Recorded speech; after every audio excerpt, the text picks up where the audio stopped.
Programa Casa Luxo. Um oferecimento da Bela Casa, onde a arte encontra a arquitetura.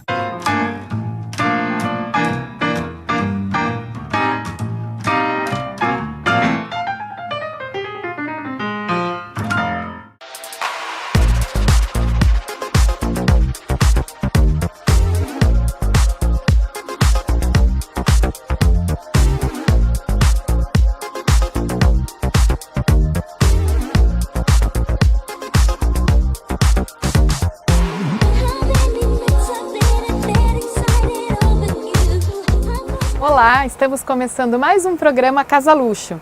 E hoje o programa está em um condomínio na cidade de Sorocaba e nós vamos conversar com o proprietário, com o engenheiro que acompanhou a obra, né? O proprietário é o seu Luiz Portela, um senhor muito simpático que vai contar um pouquinho, né, seu Luiz, para nós, como foi que o senhor chegou nesse terreno, como foi a escolha, o porquê deste local. Adriana, esse terreno eu adquiri ele há mais ou menos uns 8 anos.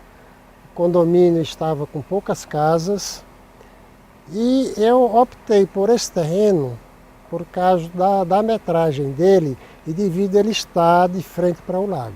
Qual a metragem dele, seu Luiz? Ele tem 428 metros.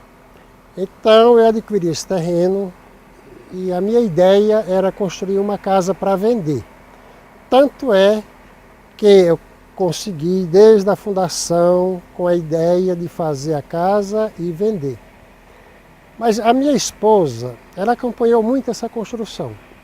Então ela se envolveu na construção, ela gostou muito do projeto e ela foi se envolvendo com a construção, ela se dedicou a comprar materiais de acabamento, ela me ajudou muito nessa construção, ela vinha muito aqui e ela sempre deu ideia, aqui eu quero tal material, aqui eu quero tal tipo de piso, e ela foi se envolvendo, tomando gosto pela construção, tanto é que após a conclusão da obra, ela me trouxe morar aqui.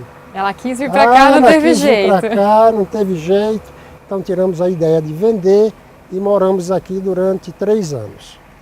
Ocorre que, devido à necessidade de tempo, nós tivemos que mudar daqui para um outro local, fomos morar ali no Tivoli, porque é lá que eu tenho o meu trabalho, minha filha tem clínica lá, o meu neto estuda para lá, então eu levava o neto todo dia, buscava, isso estava cansando a gente. Por esta razão é que nós mudamos para um outro condomínio, mas foi só por necessidade. Porque hoje, há 8 anos atrás, como o senhor fala, aqui era um condomínio que tinha poucas casas, mas já chamava atenção pelo lago. Sim. Aliás, o terreno do senhor é privilegiado por estar praticamente em frente ao lago, mas assim, o senhor disse que essa casa era primeiro para vender. Para o senhor, na concepção do projeto, existe alguma diferença? Existia? O senhor que construiu já várias casas na cidade, existe? O senhor pensa diferente quando vai fazer uma casa para o senhor e uma casa para construir? Para vender, eu digo. Não há muita diferença. A única diferença é aquele toque da esposa. É a partir do acabamento. A partir do acabamento. Tem aquele toque, né, da família, que geralmente escolhe um tipo de acabamento. Quando você não faz com a ideia de morar, aí já fica a critério de um acabamento. Um bom custo-benefício. Exatamente, custo-benefício não é aquela coisa específica, com gosto pessoal. Porém, com um toque de bom gosto. Com certeza. E quando a gente fala assim em projeto, o senhor falou que planejou, mesmo que fosse para venda, o que o senhor pensou nessa casa? O senhor tinha uma metragem em mente ou uma programação, quantos dormitórios? O que o senhor pensou? Formato, estilo? Eu pensei o seguinte, de acordo com o condomínio, pelo valor do terreno ser um valor já um pouquinho mais elevado, eu pensei numa metragem que estivesse de acordo com a área do terreno, né? Então, como o terreno tem esses 428 metros, eu pensei num projeto de 310 metros, que me sobrou uma boa área de lazer, né? Além de tirar sala, 3 suítes na parte de cima, com 3 sacadas, todas 3 direcionadas para frente do lago, mesmo assim nos sobrou um belo espaço de jardim, né? Que é muito maior do que o recuo solicitava. Exatamente. Então, tudo isso foi aproveitado dentro desse projeto. E eu gostaria até de chamar a atenção, seu Luiz, porque o senhor, na verdade, tem 3 entradas nessa residência. Correto. Tem uma entrada dos moradores, que seria direto pela garagem. Correto. A entrada social, ela até fica um pouco mais preservada, então você obriga a pessoa a passar pelo jardim, que é a área nobre da casa. Perfeito. E tem uma escondidinha que entra direto na área de lazer. Então, se o senhor quer fazer uma festa, um evento e não quer que a pessoa entre direto pela casa, não que o senhor não queira, mas às vezes para evitar da pessoa, né, entrar e o pessoal está todo em outro local, o senhor também tem essa entrada um pouco mais discreta. Temos aqui uma entrada bem privativa. Que fica ali direto na área gourmet do senhor, né? Exatamente. Tem uma passagem para a área gourmet sem ter acesso por dentro da casa, aproveitando o espaço do jardim. Aliás, aqui foi feito, nesse jardim aqui, foi colocado, no aniversário do meu neto, foi colocado umas tendas entre essas 2 palmeiras, entre essa outra palmeira mais uma tenda. Foi um evento muito gostoso nesse jardim, para mais de 40 pessoas. E acomodou todo mundo muito bem acomodado. E uma coisa que eu queria chamar a atenção, seu Luiz, que o senhor me contou antes da nossa entrevista, que eu achei curioso, que o senhor tem um pequeno gradil ao lado da garagem, que foi um fato curioso, né, que aconteceu. Correto. Aqui ocorre o seguinte, o condomínio aqui teve uma polêmica de umas capivaras. Aqui, nesse espaço de jardim, tinha dia de você chegar aqui e ter entre 10 e 20 capivaras. Dentro da aqui residência, dentro desse jardim. Então, por esse motivo, à medida que a grama ia crescendo, vinham as capivaras. Por essa razão é que nós colocamos aquele gradil baixinho, 60 centímetros de altura. Mas foi o suficiente para não entrar mais as capivaras. E que ficou um resultado até interessante. Exatamente. Compondo com o guarda-corpo que o senhor colocou. Seu Luiz, e a respeito do estilo? Nós falamos do que o senhor pensou, do como foi, né, a construção, a concepção do projeto, mas é um estilo, porque hoje a maioria das casas nós vemos com o telhado embutido, aqui o senhor tem o telhado aparente com as telhas cerâmicas, o senhor tem uma mistura do reto com o redondo. Como foi a escolha desse estilo mais clássico, mais tradicional? Aqui na verdade tá mesclado. Aqui você vê, como você vê, o nosso telhado tem 6 águas furtadas, é um telhado muito bem elaborado, né? Agora, quanto ao redondo, realmente está mesclado, muito redondo misturado com reto. Mas foi uma combinação que, no meu ponto de vista, ficou perfeito. Que era o que o senhor gostaria. Exatamente. E até assim, o senhor tem o elemento tijolo de vidro, que hoje a gente vê um pouco mais sendo utilizado em menor quantidade, vamos dizer assim. Sim. Mas que dá uma claridade. Eu acho que não existe, né, outro elemento tão eficaz para esse, que faça um efeito de fachada e passe a luminosidade. O senhor também tem uma porta com uma bandeira fixa em cima, que são elementos mais tradicionais. Seu Luiz, as janelas, o senhor não utilizou a cor branca, elas estão, por exemplo, na cor de alumínio. Perfeito. Como foi a escolha desses essas janelas eu resolvi não comprar elas pintadas, eu resolvi comprar no alumínio natural. Porque eu acho que no alumínio natural deu uma combinação perfeita com a sintonia da cor branca. E quanto aos tijolos de vidro, além da janela eu coloquei tijolos de vidro porque aumentar a claridade da sala, que era uma sala bem ampla, eu achei que a quantidade de janelas estava pouca para a claridade necessária da sala. E fez um elemento bonito na fachada. Com certeza. Seu Luiz, obrigada. Agora nós vamos conversar com o Gabriel, né, que é genro do senhor, para explicar um pouquinho como foi a execução e conhecer dentro da casa. O senhor permite? Ok, Adriana. Muito obrigado. Obrigado, senhor. Obrigada. E até o próximo bloco.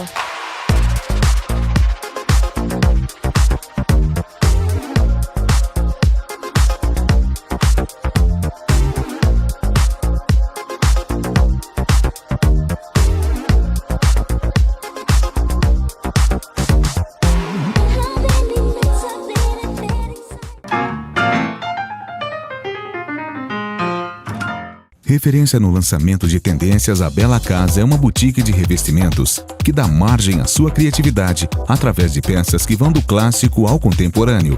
Um espaço inovador que alcança os projetos mais modernos combinando tons, texturas e relevos de peças exclusivas que conferem personalidade e agregam um conceito diferenciado aos ambientes. Bela Casa, uma vitrine inspiradora de revestimentos, onde a arte encontra a arquitetura. Avenida Antônio Carlos Comitre 396. Há quase 30 anos, a Mr. Kit se diferencia como uma das marcas mais admiradas pelo homem moderno.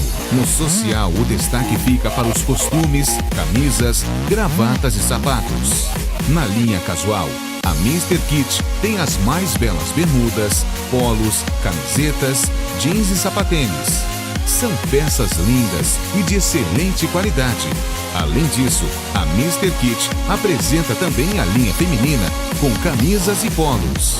Venha conhecer a Mr. Kit e ficar por dentro do que está rolando no mundo da moda. Mr. Kit, Esplanada Shopping, pagamento em até 10 vezes no seu cartão de crédito.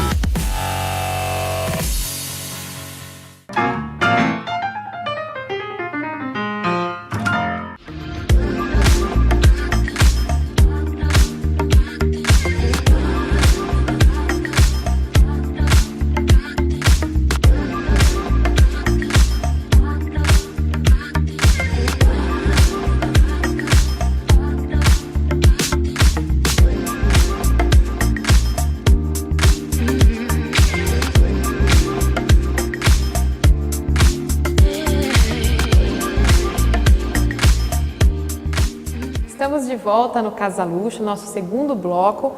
Lembrando que na primeira parte do programa nós falamos com o seu Luiz, proprietário dessa residência, sobre a concepção do projeto, sobre o que tem aqui nessa casa. E agora nós entramos, e quem vai falar um pouquinho como foi a execução dessa obra é o Gabriel. Gabriel, obrigada por participar do nosso programa. E o seu Luiz me contou que você acompanhou a execução, mas na parte, execução mesmo, executiva, a parte civil. Como que foi acompanhar essa obra? Teve alguma coisa diferente? Vocês seguiram convencional? O que vocês trabalharam aqui? Essa obra aqui, ela foi, a concepção do projeto em si foi muito interessante, que ela foi uma obra que ela utilizou toda a parte posterior do terreno, aproveitando muito bem a parte frontal, que é a parte que foi de frente para o lago. E ela sugestionou muito a parte estrutural dela, com as curvas que ela tem, com o pé direito. É uma casa que o Luiz queria que tivesse o mínimo de pilares possível para deixar um ambiente bem aberto, assim, logo já na sala. Que dificulta o trabalho dos engenheiros, dificultou um pouquinho. E solicitou bastante vigamentos, travamentos para poder deixar esse ambiente aberto. E ao mesmo tempo ele também queria as curvas dentro da casa e fora da casa. Então a gente, olhando a casa por fora, a gente consegue ver as curvas nas sacadas, são 3 suítes, e por dentro da casa também a gente reconhece essas curvas, e todas praticamente em balanço. E quando você fala dessa curva, até você me contou, porque elas tentam seguir um desenho, elas tentam fazer o contorno do lago, que quando a gente olha a residência a gente não tem essa noção, Foi quando você me contou. Então foi por isso, foi tentando seguir as curvas do lago em si? Inicialmente as curvas eram um gosto mesmo do próprio proprietário, que queria mesclar a curva com o reto, mas depois que a concepção do projeto e a execução foi realizada, a gente caminhando pela orla do lago aqui, que é muito boa, muito bonita, a gente consegue ver as curvas e olhar para a casa e reconhecer que as curvas estão na casa. Então, ao meu gosto, essa casa ela ficou muito harmônica dentro do ambiente que ela está. Então, com o verde, com as curvas, praticamente ela está em harmonia com o lago, faz parte do mesmo corpo. E aqui, por exemplo, nós estamos na sala, ela tem um pé direito duplo, tem até um mezanino, o que foi permitido exatamente por essas curvas, porque se fosse um espaço fechado, a gente não conseguiria ter essa amplitude que a gente tem. Existe alguma dificuldade em deixar esse mezanino, por exemplo, em balanço estruturalmente ou não? É uma coisa fácil de resolver? Não, existe. Tem que haver assim, um cálculo de como vai ser o travamento dessas vigas, da parte de armação, a utilização correta do concreto, atingir sua resistência correta, fazer uma análise também se o concreto chegou a essa resistência. E a parte de escoramento e o tempo de cura também é um pouquinho maior do que seria uma estrutura mais convencional. Então a gente teve que fazer o escoramento dessas estruturas em balanço, manter esse escoramento, continuar com outros serviços da casa que existia, para depois retirar essa parte de escoramento depois do resultado da resistência do concreto. Quando você fala um tempo maior de escoramento, quanto tempo a mais seria? A gente sempre deixa 28 dias de escoramento. Sim. E numa estrutura normal a gente pode escorar por 28 dias e depois de 14 dias a gente já pode tirar 50% de escoramento. No caso de uma viga em balança, a gente mantém 100% até os 28 dias. Então a diferença é na quantidade do escoramento. Na quantidade de escoramento, evita um pouco a circulação por baixo dessas estruturas e outros serviços que poderiam estar sendo executados. E, por exemplo, nesta sala também a gente tem uma parede que divide a sala de estar e a sala de jantar.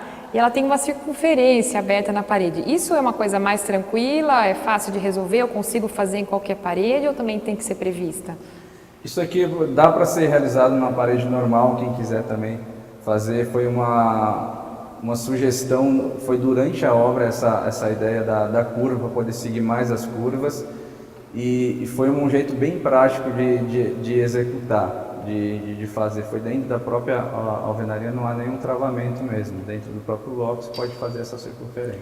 Que muitas pessoas, Gabriel, nos perguntam, né? Às vezes o arquiteto, o profissional que faz a parte de concepção do projeto, não tem tanto conhecimento nessa área. E ocorre muito, hoje em dia tem as construções também da alvenaria estrutural, de querer fazer isso, mas aí já não é indicado. Dentro da alvenaria estrutural, os traços já têm que ser mais retos. É possível algumas curvas, mas normalmente numa alvenaria estrutural a própria alvenaria, os blocos, eles são retos, então é mais difícil fazer curvas. No caso, numa estrutura convencional como foi essa, que é o concreto armado com os bloquinhos que a gente chama mais aqui para executar a casa, então ela permite fazer curvas, permite fazer aberturas dentro das paredes. Já a alvenaria estrutural já não permite todo esse acesso. E depois executado fica mais difícil qualquer tipo de alteração. Gabriel, nós vamos continuar nossa conversa, tem muita coisa ainda que eu quero perguntar. E antes de ir para o intervalo, eu vou deixar algumas imagens do Campinas Déco com você, pois nós fizemos um programa já sobre esse evento, mas eram tantos ambientes que nós não conseguimos mostrar tudo. Então vão ficar algumas imagens aí para vocês poderem acompanhar.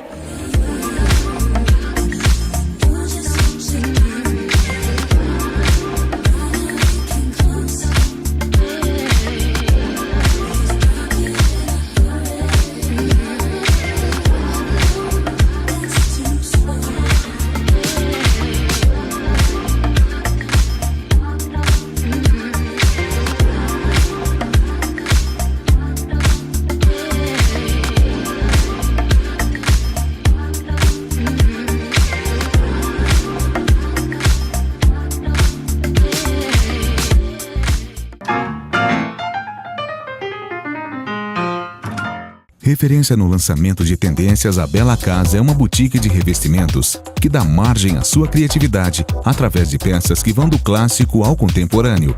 Um espaço inovador que alcança os projetos mais modernos, combinando tons, texturas e relevos de peças exclusivas que conferem personalidade e agregam um conceito diferenciado aos ambientes. Bela Casa, uma vitrine inspiradora de revestimentos, onde a arte encontra a arquitetura. Avenida Antônio Carlos Comitre 396. A M-Officer é a loja completa para homens e mulheres vestirem sempre as últimas tendências. E além dos seus famosos e cobiçados jeans, a M-Officer tem também camisas, camisetas e sapatênis para os homens, além de blusas, saias, shorts e vestidos para as mulheres. E para ficar ainda melhor, na M-Officer do Esplanada Shopping você pode conhecer a exclusiva seção de vestidos Carlos Miele, trazidas diretamente de Nova York para Sorocaba. Venha para a M-Officer aproveitar o melhor do universo da moda em até 10 vezes no seu cartão de crédito. M-Officer Esplanada Shopping. Fone 3233 6788.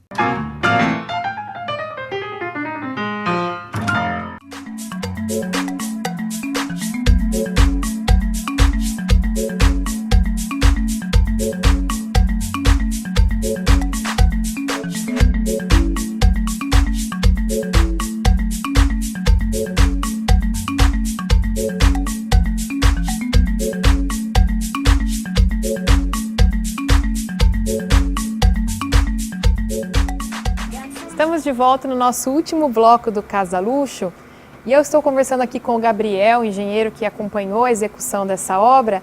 Gabriel, queria fazer mais algumas perguntas para você, por exemplo, da parte de acabamento. Vocês usaram aqui massa corrida, gesso liso, tem muita gente que fica em dúvida. O que foi utilizado aqui? Você gosta mais de uma coisa, utilizar um acabamento do que o outro, para você é indiferente? Bom, eu tenho a minha opinião aí mais particular, mas para esclarecer um pouquinho sobre o gesso. O gesso liso ele vem sendo utilizado mais nos últimos anos. Antigamente sempre era feito aí o emboço, que é o reboco que a gente conhece popularmente, que ele dá um bom acabamento, ele dá uma espessura boa nas paredes e dá um conforto térmico maior. O gesso ele veio para dar velocidade a uma obra e também para diminuir o custo também um pouco da mão de obra e desperdício também que se teria com mais resíduos que é gerado com o próprio emboço. O gesso ele é uma boa solução para a construção civil, é muito bem-vindo, tem um tratamento especial também para o resíduo. E o acabamento, na verdade, acho que fica bem próximo um Ele do fica outro, próximo, né? o emboço ele vai ter uma praticidade mais para a utilização final. Você vai ter que, depois do emboço, passar a sua massa corrida para fazer a pintura. E ele tem uma fixação melhores para quadros, alguns acabamentos que a gente quer colocar na parede. Já o gesso ele não permite nenhuma perfuração com prego. Apesar que hoje em dia, tudo que a gente vai fazer é sempre aconselhável a gente fazer alguma furação com parafusos, buchas e parafusos que vai aguentar melhor. E aqui foi feito o reboco, o emboço e a massa fina, nessa residência? Aqui nessa residência foi feito o emboço. O emboço ele tem uma fixação melhor para quadros ou para qualquer moldura, alguma coisa que você queira fixar na sua casa, alguma decoração que não queira fazer uma perfuração que venha a quebrar, porque o gesso ele acaba descascando, quebrando. Um pedacinho. E a respeito da área externa, o que nós vemos muito, por exemplo, nas obras, é essa questão de textura do lado externo. Você realmente acredita nisso? Porque hoje em dia a gente não vê tanto textura dentro de casa, até foi uma coisa que já passou um pouquinho da época, a gente fala que está fora de moda, embora eu seja super contra falar de moda em design, essas coisas, mas você acha que na parte externa, essa parte de textura, ela ameniza o problema do muro, consegue disfarçar irregularidades, ou ela protege de alguma forma melhor, ou também é indiferente? Bom, a textura ela dá um melhor acabamento para melhorar a parte de... Ela tem uma resistência melhor com as intempéries externas, então a parte de umidades ela segura melhor. Mas para acabamento, se tiver a parede com imperfeições, ela não corrige. Muita gente acha que corrige, mas ela não corrige. Depois de ser aplicado, a gente vai verificar num ambiente com mais luz, a gente consegue enxergar exatamente as irregularidades que a gente achou que tinha coberto. Isso é bom você falar, porque muita gente pensa o contrário, como nós acabamos de dizer. E sobre essa residência, nós falamos sobre o jardim, né? O seu Luiz contou um pouquinho pra gente, mas eu acredito que o terreno não fosse assim, no original, né? Então vocês tiveram que fazer uma modificação no terreno para poder manter esse jardim, né, reto, plano, correto? O terreno ele tinha uma caída boa porque ele já vai encaminhando aí para o próprio lago. Então, para manter o nível da própria entrada da casa com a garagem e o jardim, foi feito um muro de arrimo em volta da casa toda, para segurar a terra que ficou nivelada com a própria casa, dando esse ambiente aí agradável, de sempre estar tudo no mesmo nível e também ter uma visão melhor do lago. Gabriel, tem mais algum elemento arquitetônico que você queira comentar, que é um diferencial nessa residência? Tem dessa casa que ela tem diferente da fachada, além das curvas junto com o reto, ela tem um pouquinho aquilo que era antigamente no estado de Minas Gerais, que tinha a eira e beira.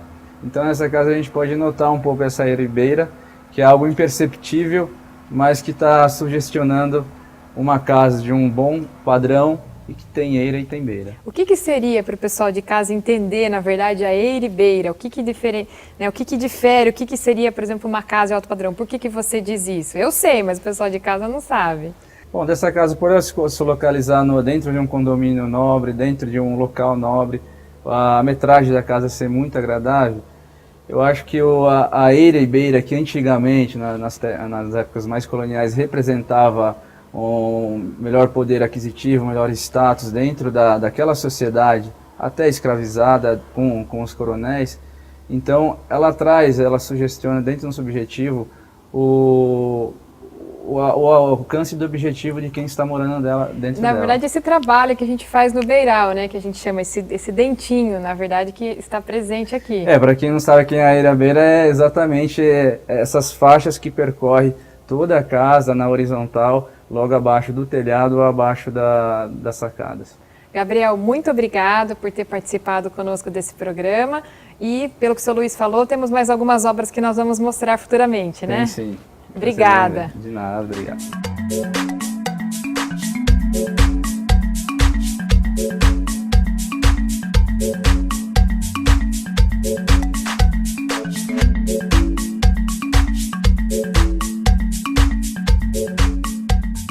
E como sempre, o Casaluxo procura estar sempre nos locais onde há lançamentos, há festas, há novidades relacionadas à área de arquitetura e à área de design interiores. E eu não poderia deixar de contar para vocês de um evento que ocorreu, sempre na verdade ocorre na véspera do Dia das Mães, então em um sábado. Esse ano foi o 3º ano deste evento, que se chama Avante Gabriel. O que é esse evento? É um evento que ocorre na Avenida Gabriel Monteiro da Silva. Para quem não sabe, essa avenida é a avenida mais conhecida de São Paulo, com as lojas de móveis mais requintadas, mais sofisticadas, onde nós podemos encontrar sempre as novidades que vêm de fora ou mesmo de São Paulo.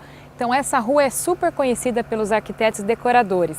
Neste evento, organizado pelo João Dória Júnior, ele fecha esta rua, na verdade é 1 quilômetro de extensão de evento.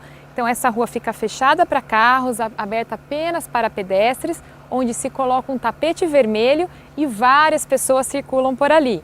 As lojas, em sua maioria, ficam abertas, normalmente com alguma promoção, algumas fazem alguma oferta especial ou expõem produtos diferenciados. Há várias atividades na rua, como palhaços, alguma atração em restaurantes, cardápios especiais, massagens, lojas, comilanças, tudo ocorre nessa rua. Atividades para crianças e, é claro, presença de muitos artistas. Por exemplo, algumas marcas contratam até algum artista para que ele faça uma propaganda, atraia as pessoas para essa loja. E esse evento também é patrocinado por uma empresa bem conhecida de champanhe, de espumante, onde todas as pessoas podem degustar à vontade. Então isso também é um chamariz para que as pessoas entrem nas lojas e conheçam. Esse foi meu 1º ano no evento, eu não conhecia esse evento, apesar de ele ser bem fechado. O ano passado ele recebeu, na verdade, mais de 15 mil pessoas. Ainda não se tem o número exato desse ano, mas acredito que tenha superado pela quantidade de pessoas que vi andando na rua, que eu vi degustando. Então eu vou deixar algumas fotos com vocês e espero que vocês gostem e quem sabe no próximo ano deem uma passadinha por lá.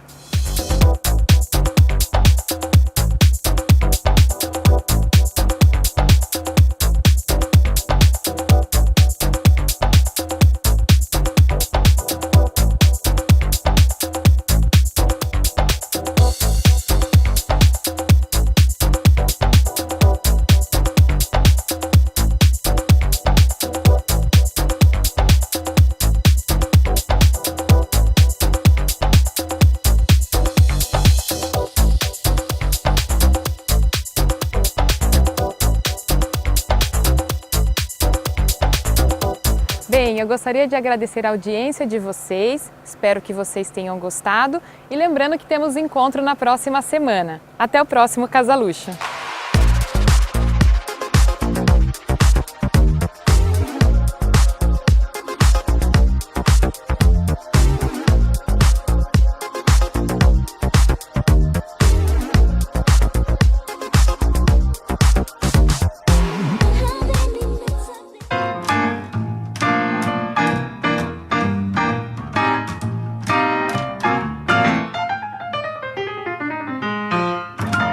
Você assistiu o programa Casaluxo, um oferecimento da Bela Casa, onde a arte encontra a arquitetura.